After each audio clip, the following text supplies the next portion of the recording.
Hello everyone, welcome to paramedical विज्ञान। मेरा नाम दीपांशु है और स्वागत है आप सबका पैरामेडिकल विज्ञान यूट्यूब चैनल पे। आज का हमारा टॉपिक है रेस्पिरेटरी सिस्टम। आज हम जानेंगे रेस्पिरेटरी सिस्टम क्या होता है, हम रेस्पिरेटरी सिस्टम के कौन से ऑर्गन्स होते हैं, रेस्पिरेटरी ट्रैक क्या होता है, हमारी जो ऑक्सीजन हम ले रहे हैं, ऑक्सीजन जब जाएगी हमारी बॉडी में हमारे लंग्स तक तो कैसे कैसे पहुँचती है, कौन से ऑर्गन्स के थ्रू होकर पहुँचती है, वो सब हम आज के लेक्चर में कवर करेंगे। तो सबसे पहले हम देखते हैं कि ऑक्सीजन हमको चाहिए क्यों। ऑक्सीजन की जो जितना भी सब पढ़ रहे हैं, रेस्पिरेटरी सिस्टम पढ़ रहे हैं, सारे ऑर्गन्स पढ़ रहे हैं, ये सब हम क्यों पढ़ रहे हैं? क्योंकि हमको सिर्फ एक चीज़ की वजह से पढ़ रहे हैं, जो कि हमारा ओ मतलब ऑक्सीजन, सिंबल बोल दो तो उसका O2। तो ये जो ऑक्सीजन है ना, हमारे सेल्स को चाहिए होता है। क्यों चाहिए होता है? क्योंकि उसको चाहिए होता है ATP। उसको क्या बनाना होता है? ATP बनाना होता है। ATP क्या देगा? एनर्जी देगा, ताकि हम अपना काम कर पाएँ। आज हम ऑक्सीजन लेंगे, ऑक्सीजन हमने एटमॉस्फेयर से ऑक्सीजन ले ली, ऑक्सीजन ली तो कुछ ना कुछ तो वेस्ट निकलेगा। कुछ भी खाते हैं तो उसका वेस्ट निकलता है, किसी भी चीज़ का जो एंड प्रोडक्ट निकलता ही निकलता है। तो ऐसे ही क्या रिलीज करेगा हमारी जब बॉडी सांस छोड़ती है तो क्या करते हैं हम? कार्बन डाइऑक्साइड को रिलीज करते हैं। इसी प्रोसेस को हम क्या बोलते हैं? इंस्पायरेशन और एक्सपायरेशन। जैसे मैं बताता हूँ कैसे। जैसे कि इस दौरान होगा क्या, जैसे मैंने एयर ली, एटमॉस्फेयर है, एटमॉस्फेयर से क्या करा मैंने? एयर को इनहेल करा, छाती चौड़ी होगी ना थोड़ी सी। अब क्या हुआ इस दौरान कि ना आपका ये जो आपके लंग्स हैं, ये जो लंग्स है, इस लंग्स के नीचे आपकी मसल होती है। ओके, इस मसल को हम क्या बोलते हैं? डायफ्राम मसल बोलते हैं। डायफ्राम मसल क्या करती है? ये जब कॉन्ट्रैक्ट करेगी तो क्या होगा? आपके जो लंग्स होंगे, कॉन्ट्रैक्ट करा मैंने, ये जो लंग्स हैं तो थोड़े से फूल गए हैं, तो क्या मतलब क्या हुआ? ऑक्सीजन इसके अंदर आ गई, ऑक्सीजन इसने कैरी कर ली। ओके, अब जब ये डायफ्राम मसल जब रिलैक्स होगी, यानी कि वापस अपनी पोजीशन पे जब आ जाएगी, तो क्या होगा? हम सांस छोड़ेंगे उस दौरान। जैसे ऐसे था तो डायफ्राम मसल मेरी क्या कर रखी है? अभी कॉन्ट्रैक्ट कर रखी है। अब मैं रिलीज कर दूंगा इसको, तो मतलब एयर मैंने एक्सपेल कर दी, मतलब एक्सहेल कर दी, या फिर एक्सपायरेशन हो गया। इनहेलेशन मतलब जब हम सांस लेते हैं तो उस दौरान क्या होगा? डायफ्राम मसल कॉन्ट्रैक्ट करेंगी, लंग्स आपका ऑक्सीजन को ले लेगा। उस प्रोसेस को हम क्या बोलेंगे? इंस्पायरेशन या इनहेलेशन। ओके, जिसको हम बोलते हैं एक्टिव रेस्पायरेशन भी बोलते हैं इसको हम। और जब हम सांस जब छोड़ते हैं, जब मैंने सांस ऐसी थी, सांस छोड़ी तो डायफ्राम मसल क्या करी? रिलैक्स हो गई। जैसे डायफ्राम मसल अभी रिलैक्स हो रखी है मेरी, रिलैक्स हो गई। रिलैक्स होते के साथ क्या हुआ? आपके जो लंग्स थे वापस अपनी पोजीशन पे आ गए, और इसमें जो कार्बन डाइऑक्साइड थी हमने एटमॉस्फेयर में रिलीज कर दी। इस प्रोसेस को हम क्या बोलेंगे? एक्सपायरेशन या फिर एक्सहेलेशन या फिर पैसिव रेस्पिरेशन। तीनों मतलब एक ही है। अब हम बात करते हैं इंटरनल रेस्पिरेशन और एक्सटर्नल रेस्पिरेशन की। इंटरनल रेस्पिरेशन, अब आपने ऑक्सीजन ले ली, जैसे कि मैं इस मार्कर से समझाता हूँ आपको, ग्रीन वाले मार्कर से देखना, ये ऑक्सीजन है, ये ऑक्सीजन है, ये ऑक्सीजन आते जाते आपके इधर तक पहुँच गई। ठीक है, आपके लंग्स तक पहुँच गई है। अब लंग्स में पहुँचने के बाद क्या? लंग्स में पहुँचने में कहाँ जाएगी? हो क्या रहा है इसका? हमारे बाकी सेल्स तक कैसे पहुँच रही है? हमने बताया था ना, सेल्स तक पहुँचती है, तो सेल्स तक कैसे पहुँचेगी? हमारा ब्लड पूरी बॉडी में सब जगह जाता है, सब पूरी बॉडी के सारे ऑर्गन्स एक दूसरे से कनेक्टेड है, किसके थ्रू? ब्लड के थ्रू। तो ब्लड इसमें भी जाएगा। ब्लड क्या करेगा? ब्लड में होता है हमारा RBC। जब मैंने आपको RBC बताया था, पढ़ाया था, उस टाइम पे मैंने आपको बताया था कि RBC का काम क्या होता है? ऑक्सीजन को कैरी करना और ट्रांसपोर्ट करना पूरी बॉडी में, और कार्बन डाइऑक्साइड को सब जगह से लेके आना और लंग्स तक वापसी पहुंचाना। तो क्या हुआ? ब्लड में जो RBC है, ये RBC ने क्या करा? इधर से ऑक्सीजन ले ली, ऑक्सीजन इसने ले ली। ऑक्सीजन लेने के बाद इसने क्या किया?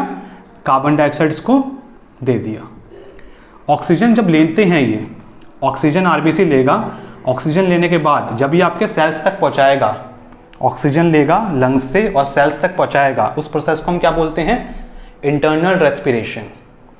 लंग्स से, इधर लिख देता हूं, लंग्स से RBC में, RBC से सेल्स तक। ठीक है, इसको क्या बोलेंगे हम? Internal respiration.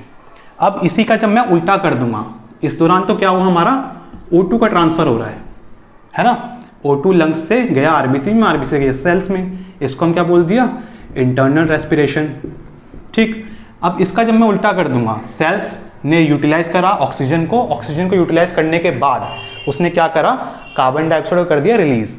अब ये सेल्स से गया कार्बन डाइऑक्साइड किसमें, आरबीसी के पास, और आरबीसी से कहाँ गया, लंग्स में। तो इस प्रोसेस को हम क्या बोलते हैं, एक्सटर्नल रेस्पिरेशन। ओके, तो जब हम सांस छोड़ते हैं उसके बाद हम उसको एक्सपायर कर देंगे एयर को, कार्बन डाइऑक्साइड को। तो ये प्रोसेस होता है आपका इंटरनल रेस्पिरेशन का और एक्सटर्नल रेस्पिरेशन का। ओके, तो इसको आप याद रखिएगा। अब हम बात करते हैं रेस्पिरेटरी ट्रैक की। रेस्पिरेटरी ट्रैक क्या होता है? रेस्पिरेटरी ट्रैक देखो, सबसे पहले आता है नेजल कैविटी। नेजल कैविटी ये हमारी ऑक्सीजन है O2। O2 सबसे पहले कहाँ जाएगी, नेजल कैविटी में। नेजल कैविटी में क्या है, हमारे हेयर हैं, म्यूकस उसमें रिलीज होता है। उसके क्या होगा, जो भी एटमॉस्फेयर में जितना भी पॉल्यूशन, जो कुछ भी डर्ट्स हैं, जर्म्स हैं, सबके सब हमारे जो उसमें जो हेयर होते हैं उसमें इंट्रैप हो जाएंगे। तो आप देखते हो नाक में जो काला काला सा बन जाता है उसको हम बॉगर्स बोलते हैं। क्या बोलते हैं, बॉगर्स बोलते हैं। तो ठीक है, वो जो गंद वो है, जितने पैथोजेनिक माइक्रोऑर्गेनिज्म्स वगैरह हैं वो सबका सब उसमें इंट्रैप हो जाएंगे। इसके बाद क्या होगा, आपकी जो एयर है, ऑक्सीजन है, वो कहाँ पे आएगी, फेरिंग्स तक, फेरिंग्स में आएगी, इधर आएगी। इसको बोलते हैं हम क्या, फेरिंग्स बोलते हैं इस हिस्से को हम। ओके, इस वाले हिस्से को हम क्या बोलेंगे, फेरिंग्स बोलेंगे। लेकिन फेरिंग्स तक पहुंचने से पहले इधर आपके कुछ साइनस होते हैं जो कि क्या करते हैं, एयर को ह्यूमिडिफाई करते हैं, एयर को वार्म करेंगे। वार्म करने से क्या होगा कि ना, आपकी जो वार्म करेंगे तो जिससे क्या होगा, आपका जो एयर है वो टेम्परेचर के हिसाब से, आपकी बॉडी टेम्परेचर के हिसाब से अच्छे से मेंटेन हो जाए। फिर गया किस में, ये फेरिंग्स में गया। फेरिंग्स में जाने के बाद कहाँ आ गया, ये आ गया हमारे लैरिंग्स में। ये हमारा लैरिंग्स हो गया। ओके, तो ये आ गया लैरिंग्स में। इससे पहले यहाँ पे ना एक ढक्कन होता है जिसको हम क्या बोलते हैं, एपिग्लॉटिस। ओके, ये आपका ढक्कन है, इसको हम क्या बोलेंगे, एपिग्लॉटिस, लिड बोलते हैं इसको हम, जिससे कि आपका जो ऑक्सीजन है सिर्फ इधर ही जाए, अंदर ना जाए। या फिर हम जब खाना खाते हैं तो ये आपका ढक्कन जो है ऐसे क्लोज हो जाता है, इसकी जगह ऐसे हो जाता है। तो क्या होगा आपका कि खाना जो है वो आपका लंग्स के पास ना, लंग्स में ना चले जाए और आपका इसमें जाए डायरेक्ट। तो ऐसे खाना इसमें चले जाएगा आपका। ओके, तो एपिग्लॉटिस का आपका ये काम होता है। लैरिंग्स में एयर आ गई। लैरिंग्स के बाद कहाँ जाएगी, हमारे ट्रैकिया में। ट्रैकिया में चली गई। ट्रैकिया ये आपकी जो है विंड पाइप है, पूरी ट्रैकिया को विंड पाइप बोलते हैं। ट्रैकिया आपका आगे जाके कहाँ पे, प्राइमरी ब्रोंकाई में जाएगा। ये ट्रैकिया आपका आगे जाके डिवाइड कर रहा है, बाइफरकेट कर रहा है। बाइफरकेट किस में कर रहा है, प्राइमरी ब्रोंकियाई में, जो कि आपकी दो ब्रोंकाई जो हैं ये आपके अलग अलग लंग्स में जा रही हैं, एक लेफ्ट लंग में और एक राइट लंग में। ओके, ये जो जंक्शन होता है, इस जंक्शन को हम क्या बोलते हैं, कैराइना बोलते हैं, CARINA।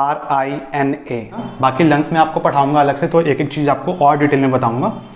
तो ये आपका प्राइमरी ब्रोंकाई इसको बोल दिया हमने। प्राइमरी ब्रोंकाई आपका आगे डिवाइड होगा किसमें, सेकेंडरी ब्रोंकाई में। ये आपके सेकेंडरी ब्रोंकाई हो गए। ओके, ये आपके सेकेंडरी ब्रोंकाई हो गए। सेकेंडरी ब्रोंकाई फर्दर आपके आगे डिवाइड किस में होंगे, टर्शियरी ब्रोंकाई में। ये आपके टर्शियरी ब्रोंकाई हो गए। ठीक है, टर्शियरी ब्रोंकाई के बाद ये आपको जो लाइनें से दिख रही है ना, ब्लू, ये वाली जो लाइनें दिख रही हैं, इनको हम क्या बोलते हैं, ब्रोंकियोल्स बोलते हैं। ये आपके ब्रोंकियोल्स हैं। ब्रोंकियोल्स के बाद आपका ये जो पिंक कलर का आपको डॉट्स दिख रहे हैं, सब ब्रोंकियोल्स के बिल्कुल एंड में क्या होता है, आपके एल्वियोलाई होते हैं।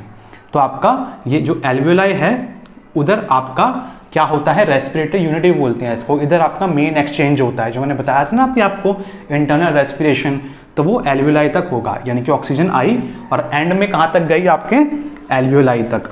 और एल्वियोलाई से उसको कौन कैरी करेगा, ब्लड कैरी करेगा, यानी कि आपका आरबीसी उसको कैरी करेगा। ओके, तो इस तरीके से आपका पूरा पैसेज होता है। साथ साथ मैं आपको बता देता हूँ कि आपका जो लंग्स है, लेफ्ट वाला और राइट वाला, लेफ्ट वाला जो लंग होता है वो ना आपका दो लोब्स में डिवाइडेड होता है। एक ये पहला लोब, ये वाला, ओके, अपर लोब और लोअर लोब। और जो राइट वाला लंग होता है वो 3 लोब्स में डिवाइड होता है, अपर, मिडल और लोअर। ये 3 लंग्स आपका लोब में डिवाइड होगा, तो इसको आप याद रखिएगा। इसके बाद हम पढ़ते हैं फंक्शंस ऑफ रेस्पिरेटरी सिस्टम। तो रेस्पिरेटरी ट्रैक में अगर कोई दिक्कत होगी तो आप मेरे को कमेंट करके बता देना कि ये चीज़ समझ नहीं आई। अब हम देखते हैं फंक्शंस क्या होते हैं, हमारे रेस्पिरेटरी सिस्टम का क्या क्या काम होता है।